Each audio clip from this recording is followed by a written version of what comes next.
আল্লাহ রাব্বুল আলামিন বলেন সেই দিবসকে ভয় করার কারণ হলো লা তাজজি নাফসুন আন নাফসিন শাইআ। সেই দিবসকে ভয় করতে হবে এই জন্য সেই দিন কারো কোনো উপকারে আসিবে না, কেউ কারো কোনো উপকার করতে পারবে না। এক চুল পরিমাণ সেদিন কেউ কারো কোনো কাজে আসিবে না, সেদিন কেউ কারো কোনো উপকারও করতে পারবে না। সুতরাং তোমরা সেই দিবসকে ভয় করো। সুবহানাল্লাহ, সুবহানাল্লাহ। এখন ওই দিবসকে ভয় করার বলার পিছনে লজিক কি? আমরা এই পৃথিবীতে আসার পরে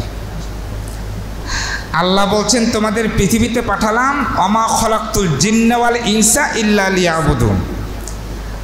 জিন এবং মানব জাতিকে আল্লাহ পাক সৃষ্টি করছেন তার ইবাদতের জন্য। কিসের জন্য? তার ইবাদতের জন্য। কিন্তু আমরা পৃথিবীতে আসার পরে ইবাদত তো দূরের কথা, অকাম কুকামের গিয়ার ঠেকে দিছি। কথা কন নাকে? যত আকাম কুকাম আছে, আল ঠেলা থেকে শুরু করে, ওজনে কম দেওয়া থেকে শুরু করে, ফরমালিন। সেদিন আমি দেখে অবাক হয়ে গেছি, মানে বস্তায় বেগুন প্যাকেট করতেছে, স্যাভলন, এরপরে শ্যাম্পু, এরপরে আরও অন্যান্য স্প্রে করে সেগুলো পরিষ্কার করতেছে আর বস্তা প্যাকেট করতেছে, এইগুলো বলে মানুষ খাবে। এই অবস্থা যদি হয়, আল্লাহ পাক বলছেন সাবধান, ওই দিবসকে ভয় করো, ওয়াকাম কুকাম করো কিন্তু হিসাব করে করো। সেই দিন সব আকাম কুকাম কিন্তু তোমাকে দেখানো হবে। আল্লাহ রাব্বুল আলামিন কিয়ামতের ময়দানে আপনার আমার জীবনের সব আমলগুলো যখন দেখাবেন, এই আমলগুলো যখন আমরা দেখতে থাকব, আমলগুলো দেখতে দেখতে দেখতে দেখতে আপনি তখন দেখতে পাবেন আপনি কোন কোন জায়গায় কোন আকাম কুকাম করেছেন, সব কিছু সেখানে দেখানো হবে। ভিডিও ফুটেজের মাধ্যমে সব কিছু আপনার সামনে উপস্থাপন করা হবে। আপনি দেখতে পাবেন কাকে কিভাবে ওজনে কম দিয়েছেন, সব কিছু দেখা হবে। আপনি আল কিভাবে ঠেলছেন, সব কিছু দেখানো হবে। আপনি মদের আড্ডা থেকে মদ পান করে অট্ট হাসি দিয়ে বের হয়ে আসছেন কিভাবে, সব কিছু দেখবেন। আল্লাহ পাক তখন ডাক দিয়ে বলবেন, বান্দা আমি না তোমাদেরকে দুনিয়াতে প্রেরণ করেছিলাম আমার ইবাদত বন্দেগী করার জন্য, কিন্তু ইবাদত বন্দেগী করা তো দূরের কথা, এইগুলো কি করেছো বলো, এইগুলো কি?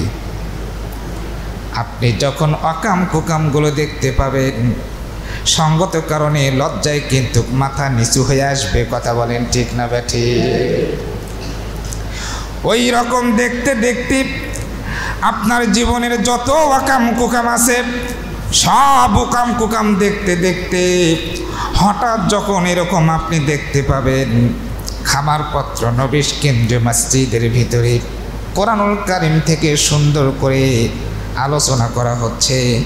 যেহেতু কোরআনুল কারীমের কথা হেদায়াতের মাকসাদ নিয়ে অত্যন্ত যত্ন সহকারে আপনারা শুনতে পাচ্ছেন, এই দৃশ্য দেখার পরে মনের ভিতরে একটু সাহস আসবে। কথা বলেন ঠিক না বেঠি? আপনি তখন বলতে থাকবেন, আল্লাহ আপনি তো মনে করেছেন আমি শুধু টাসের আড্ডায় থাকি, আপনি তো মনে করেছেন আমি শুধু মদের আড্ডায় থাকি, আপনি তো মনে করেছেন আমি শুধু আল ঠেলা ঠেলি নিয়ে বসে আছি, আপনি তো মনে করেছেন আপনি ওজনে শুধু কম দেই। মাবুদ আপনি দেখতে পাচ্ছেন নাকি মসজিদের ভিতরে কোরআনুল কারীম থেকে দর্শ হচ্ছিল, কোরআনুল কারীম থেকে কত সুন্দর সুন্দর তোমার বাণীগুলো প্রচার করা হচ্ছিল।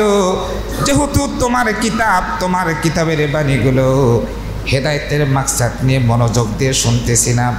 আয় আল্লাহ, এই উসিলা করে আমার জীবনের অকাম কুকমগুলো কি মাফ করে দেওয়া যায় না? আল্লাহ বলবেন, বান্দারে তোর কপাল ভালো, বান্দা তোর নসিব ভালো, বান্দা তোর তকদিরটা ভালো। পৃথিবীতে আমার ইবাদত বন্দেগীর জন্য প্রেরণ করেছিলাম, আমার ইবাদত বন্দেগীর পরিবর্তে মাঝে মাঝে যে ওয়াকাম কোকাম তুমি করেছো, এই ওয়াকাম কোকাম করার ফাঁকেও এত সুন্দর করে আমার বাণী তুমি মনোযোগ দিয়ে শুনতেছিলে হেদায়াতের মাকসাদ নিয়া। সেই কারণে হেদায়াতের মাকসাদ নিয়া আমার কালামুল্লাহ শোনার কারণে আমি তোমার জীবনের সব গুনাহগুলো মাফ করে দিলাম। সেই দিন সব প্রত্যেক ব্যক্তির নেকি বোধি ওজন করা হবে। সেই দিনের পরিবেশ অত্যন্ত ভয়াবহ হবে। সেই দিনের দৃশ্য অত্যন্ত কঠিন থেকে কঠিনতর হবে। হযরতে ফাতিমাতুস সাইয়্যিদাতুন নিসাই আহলিল জান্নাহ, আল্লাহর নবী আপন তার পিতা নিজের পিতাকে ডাক দিয়ে বলছেন, ওগো আব্বা, কিয়ামতের ময়দান যখন কায়েম হয়ে যাবে, বিচার যখন শুরু হয়ে যাবে, হাসরের ময়দান বড় বিপদময় জায়গা। ইয়া রাসূলুল্লাহ, ইয়া হাবিবাল্লাহ, আপনার মেয়ে আমি ফাতেমা কিয়ামতের ময়দানে যখন বিপদগ্রস্ত হয়ে যাব, হাসরের ময়দানে কোন জায়গায় গেলে আপনাকে আমি পাবো, মেহেরবানি করে আপনি আমারে বলে দেন। কিয়ামতের ময়দানে সেই জায়গায় গিয়ে আমি ফাতেমা আপনার সঙ্গে সাক্ষাৎ করব। আল্লাহর নবী ডাক দিয়ে বলেন, ও ফাতেমা, তুমি কিয়ামতের ময়দানে আমাকে তালাশ করতে থাকবে। কিয়ামতের ময়দান এমন একটা ময়দান হবে, এমন একটা মুহূর্ত চলে আসবে, সেই দিন আমি আমার উম্মত তো দূরের কথা, তুমি ফাতেমা আমার কন্যা, আমি কিন্তু তোমাকেও ভুলে যাব। আব্বাজি কি বলছেন, আপনি না আমাকে এত মহব্বত করেন? আপনি যখন বাড়ি থেকে বের হয়ে যান, বাড়ি থেকে বের হবার সঙ্গে সঙ্গে আমার সঙ্গে সাক্ষাৎ দিয়া আপনি বাহিরে চলে যান।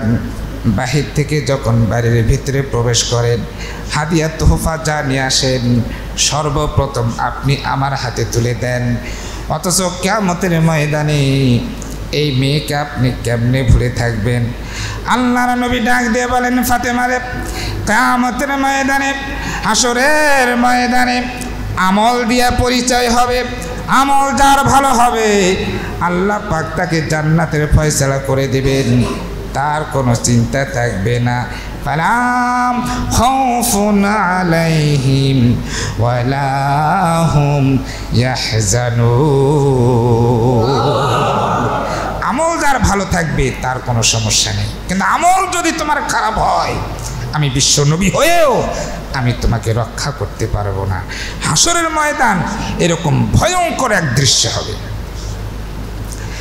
সেই দিন মাথার আধা হাত উপরে সূর্য তাপ দেওয়া শুরু করে দিবে।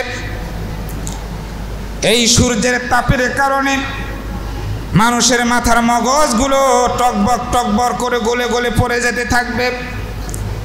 মানুষ পানির তৃষ্ণায় ছটফট করতে থাকবে, অস্থির হয়ে যাবে। হাসরের ময়দানে মানুষ বড় বিপদগ্রস্ত হয়ে পড়বে। এই হাসরের ময়দানে আল্লাহর রাসূল সাল্লাল্লাহু আলাইহি ওয়াসাল্লাম পবিত্র জবানে একখানা হাদিস বর্ণনা করেছেন। হাদিসখানি মুসলিম শরীফের ভিতরে চলে এসেছে। হাদিসখানি মুসলিম শরীফের 195 নম্বর হাদিস। এই হাদিসখানি বর্ণনা করেছেন হযরত আবু যার রাদিয়াল্লাহু তাআলা আনহু।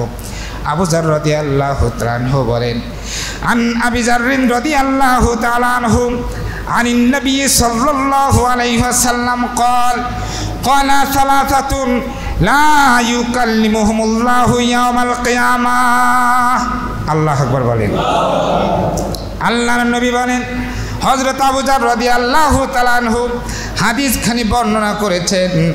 আবু যার রাদিয়াল্লাহু তাআলা আনহু বলেন, আল্লাহ পাক যখন কিয়ামত কায়েম করবেন, বিচার যখন শুরু হয়ে যাবে, এই হাসরের ময়দানে 3 প্রকার ব্যক্তির সঙ্গে আল্লাহ পাক রব্বুল আলামিন কখনো কোনো কথা বলবেন না। নাউজুবিল্লাহ বলেন। কিয়ামতের ময়দানে এমনি তো ভয়ঙ্কর একটা দিন হবে, কথা বলেন ঠিক না ঠিক? এই ভয়ঙ্কর দিনে আল্লাহর নবী বলেন, হযরত আবু যার রাদিয়াল্লাহু তাআলা আনহু হাদিসখানি বর্ণনা করেছেন, কিয়ামতের ময়দানে আল্লাহ পাক রব্বুল আলামিন তিন প্রকার ব্যক্তির সঙ্গে কোনো প্রকার কথা বলবেন না, তাদের সঙ্গেও দেখাও দিবেন না, তাদের প্রতি হেসান করবেন না, তাদের প্রতি মায়া করবেন না, তাদের প্রতি কোনো করুণা করবেন না। তিন প্রকার ব্যক্তির সঙ্গে আল্লাহ পাক রব্বুল আলামিন কোনো কথাই বলবেন না। নাউজুবিল্লাহ বলেন। এবার আমাদের জানার দরকার সেই তিন প্রকার ব্যক্তির পরিচয় কি, কথা বলেন ঠিক না বেঠিক? শুধু তাই নয়, এই তিন প্রকার ব্যক্তির কি বৈশিষ্ট্য থাকার কারণে আল্লাহ রব্বুল আলামিন কিয়ামতের ময়দানে তাদের সঙ্গে কথা বলবেন না, ওই বৈশিষ্ট্যগুলো কিন্তু আমাদের জানা একান্ত জরুরি এবং কর্তব্য। কথা বলেন ঠিক না বেঠিক? এমন কি বৈশিষ্ট্য তারা অবলম্বন করেছে, তাদের ভিতরে এমন কি বৈশিষ্ট্য ছিল যেই বৈশিষ্ট্য থাকার কারণে কিয়ামতের ময়দানে আল্লাহ পাক রব্বুল আলামিন তাদের সঙ্গে কোনো প্রকার কথা বলবেন না। ওই তিন প্রকার ব্যক্তির ভিতরে এমন কি দোষ ছিল যেই দোষের কারণে আল্লাহ পাক কিয়ামতের ময়দানে তাদের সঙ্গে কথা বলবেন না। এইবার সকলে একটু মনোযোগ দেন, কথাগুলো শোনার দরকার আছে না নাই? সবার মনোযোগ কি ঠিক আছে? আমার একান্ত ভাইয়েরা, হযরত আবু যার রাদিয়াল্লাহু তাআলা আনহু বলেন, এই তিন প্রকার ব্যক্তির মধ্যে এক প্রকার ব্যক্তি হলো আল মান্নানুল্লাযী লা ইউতি শাইআ ইল্লা মান্নাহু। নাউজুবিল্লাহ বলেন। এই তিন প্রকার ব্যক্তির ভিতরে এক প্রকারের ব্যক্তি হলো পৃথিবীতে যখন তার আপনজন কখনো বিপদে পড়ে যায়, বিপদে পড়ার কারণে এই ব্যক্তিগুলো তাদেরকে একটু সাহায্য সহযোগিতা করে, তাদেরকে একটু হেল্প করে। সাহায্য সহযোগিতা করার পরে দিন যখন গড়িয়ে যায়, কিছুদিন পর যাদেরকে সাহায্য করা হয়েছে তাদের অর্থনৈতিক অবস্থা যদি একটু ভালো হয়, তারা যদি একটু ভালো চলে, ভালো খায়, ভালো পড়ে, তখন যারা সহযোগিতা করেছিল পূর্বে সহযোগিতা করার কারণে পরবর্তীতে ওই সহযোগিতা করার কথা বলে বলে তাদেরকে খোঁটা দেয়। কথা কি ক্লিয়ার? কথা বোঝা গেছে? আপনি কখনো কাউকে সাহায্য করেছেন, আপনার ভাই বলেন, আপনার চাচা বলেন, আপনার ভাতিজা বলেন বিপদে পড়েছিল, শিক্ষিত বেকার মানুষ, টাকার অভাবে চাকরি পায় না, হয়তো একটু টাকা রোজগার দিয়েছিলেন, হাওলাত দিয়েছিলেন, আবার ফেরতও দিছে, হাওলাত দিয়েছিলেন ফেরতও দিছে, আবার ধানও দিছে। চাকরি পাওয়ার পরে মাসে মাসে বেতন পায়, ভালো খায়, ভালো পরে, ভালো চলে, আপনার সয় না। আপনি তখন খোঁটা দেন, কিরে আগের কথা কি ভুলে গিয়েছিস? আমার টাকা না হলে তোর চাকরি হতো না। এরকম কথা বলার মতো আমাদের সমাজে লোক আছে না নাই? হয়তো বা অতীতকালে আপনার কোনো ভাইয়ের পারিবারিক সমস্যা থাকার কারণে, অর্থনৈতিক একটু দুর্বলতা থাকার কারণে আপনি হয়তো বা একটু সাহায্য সহযোগিতা করেছিলেন। কিছুদিন পর তারা যখন একটু ভালো করে চলতে থাকে, তার পরবর্তী প্রজন্ম যারা আপনি যেই সাহায্য করেছিলেন ওই সাহায্য করার কারণে তাদের পরবর্তী প্রজন্ম, ছেলে মেয়ে, নাতি নাতনি তাদেরকে টিটকারি মারতে থাকেন, কিরে কিছুদিন পূর্বে না তোর বাপ ভিক্ষা করেও ভাত পায় নাই, আজকে আবার মাস্তানি মারাস। এরকম কথা বলার মতো মানুষ আমাদের সমাজে আছে না নাই? আমার একান্ত আপনজনেরা, আল্লাহর নবীজি রাসূলুল্লাহ সাল্লাল্লাহু আলাইহি ওয়াসাল্লাম বর্ণনা করেন, কিয়ামতের ময়দানে যেই তিন প্রকার ব্যক্তির সঙ্গে আল্লাহ পাক কখনো কথা বলবেন না, তার ভিতরে অন্যতম এইরকম একটা ব্যক্তি যারা উপকার করার জন্য একটু সাহায্য করে, পরবর্তীতে উপকারের কথাগুলো বলে বলে খোঁটা দেয়।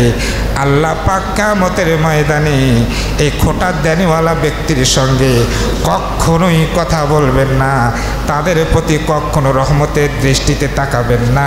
জোরে জোরে চিৎকার করে বলেন নাউজুবিল্লাহ।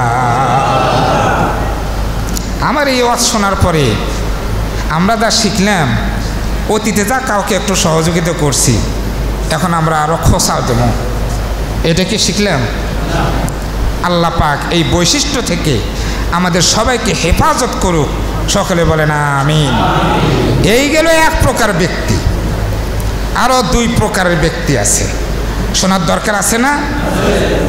দ্বিতীয় প্রকারের ব্যক্তি হল হযরত আবু যর রাদিয়াল্লাহু তাআলা আনহু বলেন, কিয়ামতের ময়দানে আল্লাহ পাক রব্বুল আলামিন যাদের সঙ্গে কোনো প্রকার কথা বলবেন না, তিন প্রকার ব্যক্তি। দ্বিতীয় প্রকারের ব্যক্তি হলো ওয়াল মুনাফিকু সিলাতাহু বিল হালফি তাজির। দ্বিতীয় প্রকারের ব্যক্তি হলো যারা ব্যবসা বাণিজ্য করে, ব্যবসা বাণিজ্য করতে গিয়া কথায় কথায় তারা আল্লাহর কসম দিয়া ব্যবসা বাণিজ্য করে। আল্লাহ পাক রব্বুল আলামিন এই প্রকারের ব্যক্তির সঙ্গে কিয়ামতের ময়দানে কোনো প্রকার কথা বলবেন না। তার মানে হলো একদম সাধারণ ইজি ব্যাপার। রায়গঞ্জ বাজারে মাছের হাটে যাবেন, রাস্তা দিয়ে যদি একটু ব্যাগটা নিয়ে যাইতে দেখে মাঝি, ডাক দেয় হুজুর মাছটা নিয়ে যান। নাও ডাঙ্গার মাছ, আবার কয় ফুলকমর নদীর মাছ, আবার কয় দুধকমর নদীর মাছ। হুজুর মাছ খুবই স্বাদ, আল্লাহর কসম করে বলতেছি টাটকা মাছ। হুজুর বিশ্বাস করে মাছ মেপে নিল, বাড়ির যে রান্না বান্না করে খাওয়ার পরে দেখে ফুলকমর নদীর মাছ তো দূরের কথা, ওটা হলো চালানি মাছ। ওর ইমান আছে? জোরে কোন ওর ইমান আছে? ফাউতাবাজি করে, মিথ্যা কসম করে, মিথ্যা কসম দিয়ে যারা বাজারে পণ্য সামগ্রী কেনা বেচা করে, আল্লাহর রাসূল সাল্লাল্লাহু আলাইহি ওয়াসাল্লাম বলেন, কিয়ামতের ময়দানে আল্লাহ পাক রব্বুল আলামিন যেই তিন প্রকার ব্যক্তির সঙ্গে কোনো প্রকার কথা বলবেন না, এটা হলো দুই প্রকারের ব্যক্তি। দ্বিতীয় নম্বরের ব্যক্তি, ওরা কথায় কথায় কসম করে, ওরা কথায় কথায় কসম খায়। কসম করে যারা ব্যবসা বাণিজ্য পরিচালনা করে, কিয়ামতের ময়দানে আল্লাহ রব্বুল আলামিন তাদের সঙ্গে কোনো প্রকার কথা বলবেন না। এই বৈশিষ্ট্যকে লাথি মেরে দূরে সরে দেওয়ার দরকার আছে না নাই? এই বৈশিষ্ট্য থেকে আমাদের মহান আল্লাহ পাক হেফাজত করুক, সকলে বলেন আমিন। আমার একান্ত আপনজনেরা, হযরত আবু যর রাদিয়াল্লাহু তাআলা আনহু বলেন, আল্লাহ পাক কিয়ামতের ময়দানে তিন প্রকার ব্যক্তির সঙ্গে কোনো প্রকার কথা বলবেন না। তার ভিতরে তৃতীয় প্রকার ব্যক্তি হলো, অথবা তৃতীয় প্রকার ব্যক্তির সেই বৈশিষ্ট্য হলো ওয়াল মুসবিলু ইজার। জোরে কর নাউযুবিল্লাহ। এই গুনাহটা হাসতে হাসতে আমরা সকলেই কিন্তু করি, গুনাহটাকে পাত্তাই দেই না। আল্লাহর নবী বলেন, ও আমার উম্মতিরা, তোমরা ভালো করে শোনো, ওয়াল মুসবিলু ইজারা। আল্লাহু আকবার বলেন। আল্লাহর রাসূল সাল্লাল্লাহু আলাইহি ওয়াসাল্লাম বলেন, যেই সমস্ত মানুষেরা পায়ের টাকনোর নিচে কাপড় পরিধান করে চলাফেরা করে, পায়ের টাকনোর নিচে লুঙ্গি পরে চলাফেরা করে, পায়ের টাকনোর নিচে প্যান্ট পরে চলাফেরা করে, পায়ের টাকনোর নিচে পায়জামা পরিধান করে চলাফেরা করে। আবার অনেক হুজুর আছে পাঞ্জাবি লম্বা করতে করতে এমন লম্বা করে ফেলে, লম্বার অংশটা টাকনোর নিচ পর্যন্ত চলে যায়। আল্লাহ রসুল বলেন, দুনিয়ার যদি কোনো আমার উম্মত পায়ের টাকনোর নিচে কাপড় পরিধান করে চলাফেরা করে, ওই প্রকার ব্যক্তির সঙ্গে আল্লাহ পাক কিয়ামতের ময়দানে কোনো প্রকার কথা বলবেন না। জোরে কর নাউযুবিল্লাহ। এই গুণ আমাদের মাঝে আছে না নাই? ইয়াং যুবকদেরকে আমি দৃষ্টি আকর্ষণ করে বলবো, ভাই, কত ভার্সিটির ছাত্রদেরকে দেখবেন পায়ের টাকনুর উপরে কিন্তু প্যান্ট ছোট করে ওরা পরিধান করে চলাফেরা করছে। ভার্সিটির ছাত্র, বিশ্ববিদ্যালয়ের ছাত্র। আর তুমি ক্লাস 8-এ পড়ো, ক্লাস 9-এ সবে মাত্র তুমি প্রাইমারি থেকে হাই স্কুলে উঠছো, প্যান্ট টাকটুর নিচ দিয়ে ওর জুতার ভেতরে ঢোকে। আর লুঙ্গিতে এমনভাবে ছেঁচড়ায় পেন্দে যে যাবার সময় রাস্তাও ঝাড়ু দিয়ে নিয়ে যায়। এই রকম করে চলাফেরা করা ব্যক্তিদের সাথে আল্লাহ পাক কিয়ামতের ময়দানে কখনোই কথা বলবেন না। এক ভয়ঙ্কর ধরনের নিকৃষ্ট জঘন্যতম অপরাধ। আমিন। আমার একান্ত আপনজনেরা, এবার আপনাদের সামনে আয়াতে কারিমার দিকে একটু ফিরে যাবার চেষ্টা করি।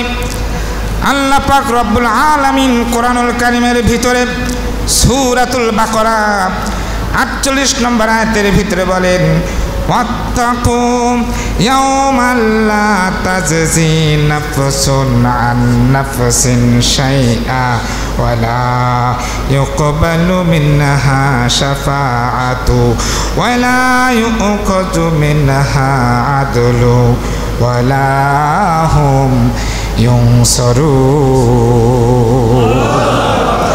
আল্লাহ রাব্বুল আলামিন বলেন, সেই দিবসকে তোমরা ভয় করো, যেই দিবস কেউ কারো কোনো উপকার আসিবে না, কেউ কারো কোনো উপকার করতে পারবে না। ওয়ালা ইউকবালু মিনহা শাফাআত। আল্লাহ পাক রব্বুল আলামিন বলেন, কিয়ামতের ময়দানে একমাত্র আমি যদি কাউরে পরিত্রাণ দান না করি, আমি যদি কাউরে না বাঁচাইয়া দেই, আমি যদি কাউরে না ছাড়ি, কিয়ামতের ময়দানে কোনো বাপের ক্ষমতা নাই কারোর জন্য একটু সুপারিশ করে তাকে জান্নাতে নিয়ে যাবে। কথা বলেন ঠিক না বেঠি? আর আমাদের দেশের অবস্থা তো এইরকম। এমনও মানুষ আছি বলতে একটু দ্বিধাও হয় না, লজ্জাও হয় না, আখেরাতে নাকি জাহাজ নিয়ে যায় মুরিদদেরকে জান্নাতে নিয়ে যাবে। এরকম কথা আমাদের সমাজে প্রচলন আছে না নাই? নেটে সার্চ দেন, পেয়ে যাবেন। ভয়ঙ্করতম কথা, অস্বাভাবিক কথা। আল্লাহ পাক বলছেন কি, ওয়ালা ইউকবালু মিনহা শাফাআহ, কারো কোনো সুপারিশ গ্রহণ করা হবে না। আল্লাহ বলছেন কারো সুপারিশ গ্রহণ করা হবে না। আর পীর সাহেব জাহাজ নিয়ে যাবে সুপারিশ করে করে মুরিদদেরকে জান্নাতে নিয়ে যাওয়ার জন্য। গাঁজাখুরি কথা ছাড়া আর কিছু হতে পারে? কথা বলেন, হতে পারে? এই সমস্ত ভণ্ড মানুষদের পিছনে আমরা পাগলের মতো দৌড়াচ্ছি। কোরআনের জ্ঞান নাই, কোরআন বোঝার চেষ্টা করে না। এটা যে কোরআনের কথা নাকি আমি বানায় বললাম? ওয়ালা ইউকবালু মিনহা শাফাআহ, কারো পক্ষ থেকে কোনো প্রকার সুপারিশ গ্রহণ করা হবে না। তবে আল্লাহ যদি কাউকে পারমিশন দেয়, আল্লাহর এহসান রহমত পরবশ হয়ে, সেটা ভিন্ন কথা, সেটা নবীরা সুপারিশ করতে পারবেন, তবে আল্লাহর অনুমতিক্রমে। এবং আল উলামাউল ওয়ারাসাতুল আম্বিয়া, নবীদের ওয়ারিস যারা, আল্লাহ যদি তাদেরকে অনুমতি দেয়, তারা ন্যূনতম সুপারিশ করার সুযোগটা পাইতেও পারে, নাও পাইতে পারে। আর আমরা কি হয়ে গেছি, কেউ আসবে জাহাজ নিয়ে, কেউ আসবে ভুরা নিয়ে, আবার কেউ রেলগাড়ি নিয়ে আসবে।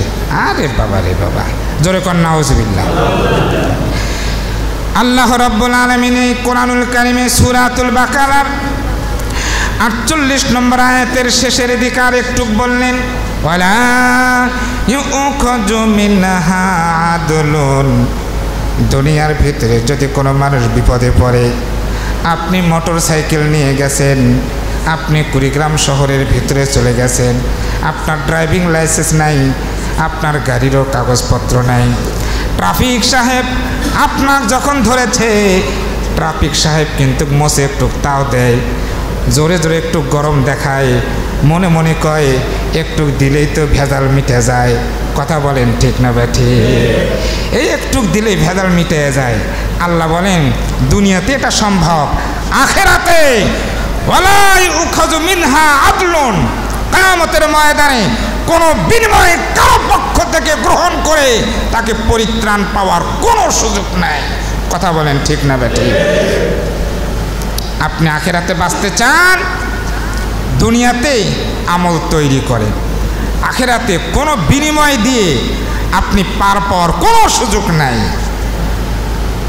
কাউকে ধরে ওই কিয়ামতের ময়দানে কারো বাপের কোনো ক্ষমতা নাই, ওকে একটু সাহায্য করবে, নিজেরই তো কোনো খবরও থাকবে না। জোরে বলেন ঠিক না বেঠে? বলতেছিলাম হযরতে ফাতেমাতুস সাইয়্যিদাতুন নিসাই আহলিল জান্নাহ আল্লাহর নবীকে ডাক দিয়ে বলেন, নবী হে, কিয়ামতের ময়দানে আপনি কি আমি আপনার মেয়ে আমাকে ভুলে যাবেন? আল্লাহর রাসূল বললেন, ফাতেমা রে, দুইটা জায়গায় আমি নবী আমারও কোনো হুঁশ থাকবে না।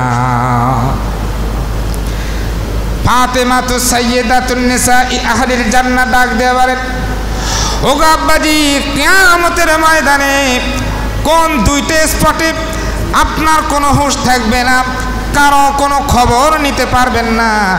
আল্লাহর নবী ডাক দিয়ে বলেন, আল্লাহ পাক কিয়ামতের ময়দানে যখন আমলনামা প্রত্যেকের হাতে দেওয়া শুরু করে দিবে, যাদের আমলনামা ভালো হবে তাদের তো আমলনামা ডান হাতে দেবে, আর আমলনামা যাদের খারাপ হবে তারা আমলনামা বাম হাতে পাবে। সবাই যখন আমলনামা পাওয়ার জন্য হতাশ হবে, আপসেট হতে থাকবে, সবাই আতঙ্কে থাকবে, না জানি আমলনামা আল্লাহ পাক কোন হাতে প্রদান করে। ওই সময়ে আমি নবীদের নবী, শ্রেষ্ঠ নবী, সাইয়্যিদুল মুরসালিন, রাহমাতাল লিল আলামিন, খাতামান নবীন, আল্লাহ পাক আমাকে এত মহব্বত করে দুনিয়াতে প্রেরণ করেছেন, আল্লাহ পাক আমাকে এত ভালোবাসেন, অথচ কিয়ামতের ময়দানে আমার বন্ধু মাওলা পাক যখন আমলগুলো দিতে থাকবে, ওই সময়ে আমি রসুল আমিও টেনশনে পড়ে যাব, না জানি আমার আমলনামা মহান রব্বুল আলামিন ডান হাতে দেয় নাকি বাম হাতে দেয়। ও ফাতেমা, ওই সময়ে আমি নবীজি আমারও কোনো খবর থাকবে না, আমারও কোনো হুঁশ থাকবে না, আমি জ্ঞান হারিয়ে যাব কিয়ামতের ময়দানে। সেই সময়ে ফাতেমা ডাক দিয়ে বলেন, আব্বাজি, এটা একটা স্পট, আপনি আর একটা কথা বললেন যে দ্বিতীয় নম্বরের জায়গা কোনটি, যেই জায়গায় আপনার কোনো হুঁশ থাকবে না, আপনি বেহুশ হয়ে পড়ে যাবেন, সেই স্পটটা আমাকে বলে দেন। আল্লাহর রাসূল ডাক দিয়ে বলেন, ফাতেমা রে, কিয়ামতের ময়দানে মানুষের নেকি বদি যখন মিজানের পাল্লায় ওজন করা হবে, মিজানের পাল্লায় যখন নেকিগুলো এক পাল্লায় রাখা হবে, গুনাহগুলো যখন আর এক পাল্লায় ওজন করা হবে, ওই সময়ে আমি নবীদের নবী, শ্রেষ্ঠ নবী মুহাম্মাদুর রাসূলুল্লাহ সাল্লাল্লাহু আলাইহি ওয়াসাল্লাম আমিও জ্ঞান হারিয়ে ফেলবো, না জানি আমার নেকি কম হয় নাকি আমার বদি বেশি হয়। এই দুইটা জায়গায় আমিও বড় পেরেশানি হতে থাকব। সেই কিয়ামতের ময়দানে আল্লাহ পাক তিন প্রকার ব্যক্তির সঙ্গে কখনো কোনো প্রকার কথা বলবেন না। এই তিন প্রকার ব্যক্তির যে বৈশিষ্ট্য, এই বৈশিষ্ট্যগুলো থেকে মহান আল্লাহ পাক আমাদের সবাইকে হেফাজত করুক, সকলে বলে না আমিন। আর ছোট্ট একটা হাদিস আপনাদেরকে জানায় দেই, শুনলে কাজে লাগবে, সুবহানাল্লাহ বলেন। আল্লাহর নবী হাদিস বর্ণনা করেছেন, হাদিসখানি তিরমিজি শরীফের ভিতরে এসেছে, তিরমিজি শরীফের 3598 নম্বর হাদিস। হাদিসখানি বর্ণনা করেছেন হযরত আবু হুরায়রা রাদিয়াল্লাহু তাআলা আনহু। হযরত আবু হুরায়রা রাদিয়াল্লাহু তাআলা আনহু বর্ণনা করেন, আন আবি হুরায়রা রাদিয়াল্লাহু তাআলা আনহু قال قال رسول الله صلى الله عليه وسلم ثلاثة لا ترد دعواتهم الصائم حتى يفطر والإمام العادل والدعوة المظلوم। আল্লাহু আকবার বলেন।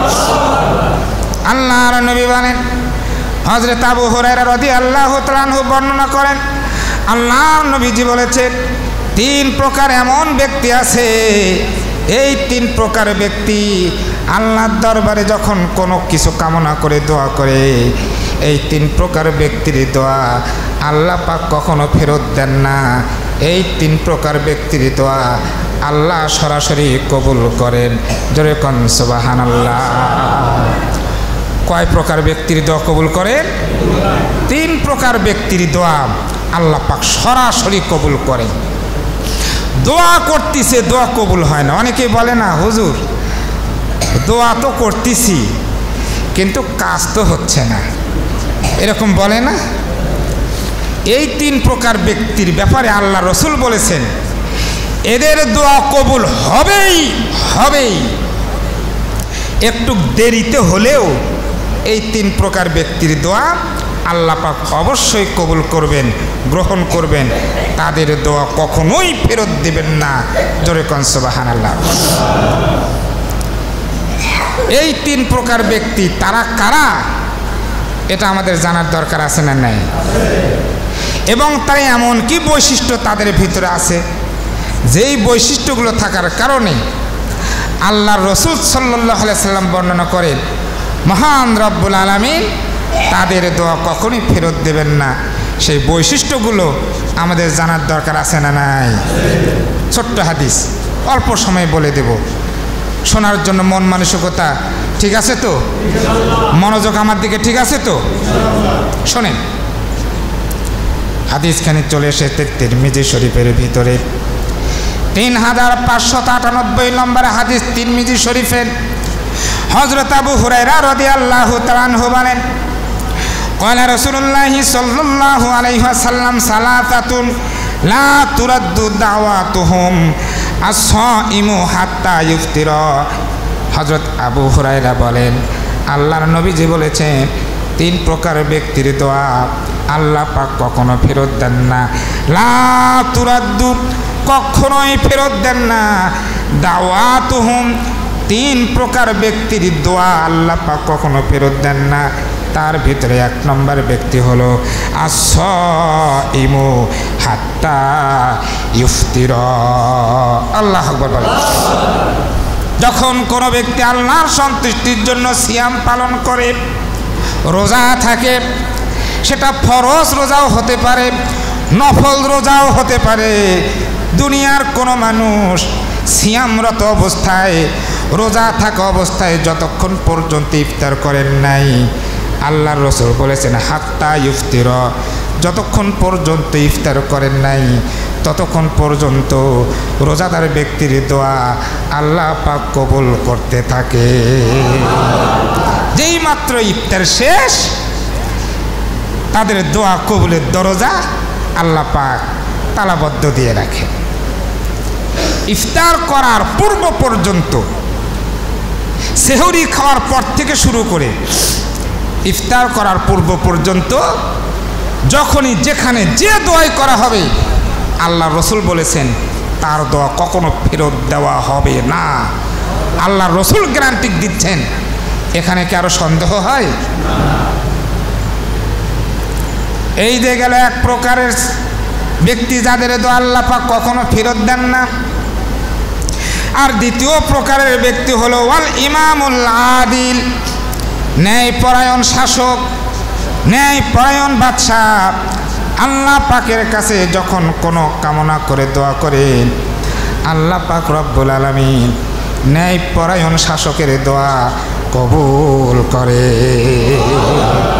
ন্যায়পরায়ণ শাসক হতে হবে, জুলুমবাজ শাসকের দোয়া আল্লাহ কবুল করবেন না। আর ভুলেও যদি জুলুমবাজ শাসকের দোয়া আল্লাহ কবুল করেন, তো পাবলিকের অবস্থা তো আরও খারাপ হয়ে যাবে। কথা বলেন ঠিক না বেঠিক? এমনিই তো যে দুর্নীতি করে, আরও দুর্নীতি করার জন্যে যদি আল্লাহ কয় আল্লাহ তুমি আমাকে আরও তৌফিক দেও, আরও যদি দুর্নীতি করে পাবলিকের তো না খায় মরা লাগবে। কথা বলেন ঠিক না বেঠিক? ন্যায়পরায়ণ শাসক যারা, তাদের দোয়া আল্লাহ পাক কবুল করেন। সুবহানাল্লাহ বলেন। 3 প্রকার ব্যক্তির দোয়া আল্লাহ পাক কখনো ফেরত দেন না। 3য় প্রকারের ব্যক্তি হলো আল্লাহ রসুল সাল্লাল্লাহু আলাইহি ওয়াসাল্লাম বলেছেন ওয়া দাওয়াতুল মাজলুম, আল্লাহর দিন কায়েমের জন্য, আল্লাহর দিনকে প্রতিষ্ঠার জন্য যারা লড়াই করে, সংগ্রাম করে, আসমানি কিতাব অনুযায়ী রাষ্ট্র পরিচালনা করার দাওয়াত যারা দেয়, এই দাওয়াত দেওয়ার অপরাধে 1 শ্রেণীর মানুষ তাদের প্রতি নির্যাতনের স্টিক রোলার চালু করে দেয়, তাদের বিরুদ্ধে মিথ্যা মামলা দায়ের করে, মিথ্যা মামলা দেয়, তাদের বিরুদ্ধে হামলা করে, খুন করে, গুম করে, এমনকি ফাঁসির রশিতে ঝুলাতেও তারা দ্বিধা করে না। কথা বলেন ঠিক না বেটি? আল্লাহর রাসূল বলেন, আল্লাহর জমিনে শয়তানের রাজত্বকে উৎখাত করে দিয়া আল্লাহর রাজত্ব প্রতিষ্ঠার জন্য যারা লড়াই করে, সংগ্রাম করে, আর তাদেরকে যখনই নির্যাতন করা হয়, নির্যাতনকারী নির্যাতন যার ওপরে করা হয়, এই মাজলুম ব্যক্তি নির্যাতনের শিকার হয়ে আল্লাহর দরবারে যদি কখনো কোনো ফরিয়াদ করেন, আল্লাহর দরবারে যদি কখনো কোনো দোয়া করেন, আল্লাহ পাক রব্বুল আলামিন সঙ্গে সঙ্গে তার দোয়া কবুল করে নেন। জোরে কোন সুবহানাল্লাহ। এই জন্যই তো ভাই বলি, ক্ষমতা তো সহজে কেউ ছাড়তে চায় না। ক্ষমতায় বসলে ক্ষমতা কি ছাড়তে মন চায়? ক্ষমতায় টিকে থাকার জন্য যত রকমের কৌশল, কোনো কৌশলই কমতি করা হয় নাই।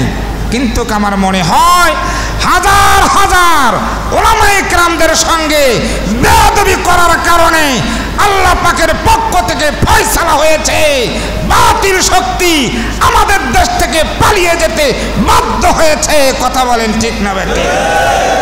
এই দেশের জনগণ বলল, এক দফা এক দাবি, এক দাবি পদত্যাগ। আল্লাহ কয় খালি তোরা কোষ পদত্যাগ পদত্যাগ, আর আমি আল্লাহ কবুল করে থুছি ওর হবে দেশ ত্যাগ। কথা বলেন ঠিক না বেটি? ন্যায় পরায়ণ শাসকের দোয়া আল্লাহ কবুল করেন, আর মাজলুম ব্যক্তির দোয়া আল্লাহ কবুল করেন। আসেন, তিন শ্রেণীর দোয়া আল্লাহ কবুল করেন, যে বৈশিষ্ট্যের কারণে আমরা যেন তা অর্জন করতে পারি। আল্লাহ কবুল করুক, সকলে বলে না আমিন। কিয়ামতের ময়দানে আল্লাহ পাক তিন প্রকার ব্যক্তির সঙ্গে কোনো কথা বলবেন না। ওই বৈশিষ্ট্যগুলো থেকে আল্লাহ পাক আমাদেরকে হেফাজত করুক, সকলে বলে না আমিন। যারা সুন্নত পড়েন নাই, 4 রাকাত কাবলার জুমার সুন্নত পড়ে।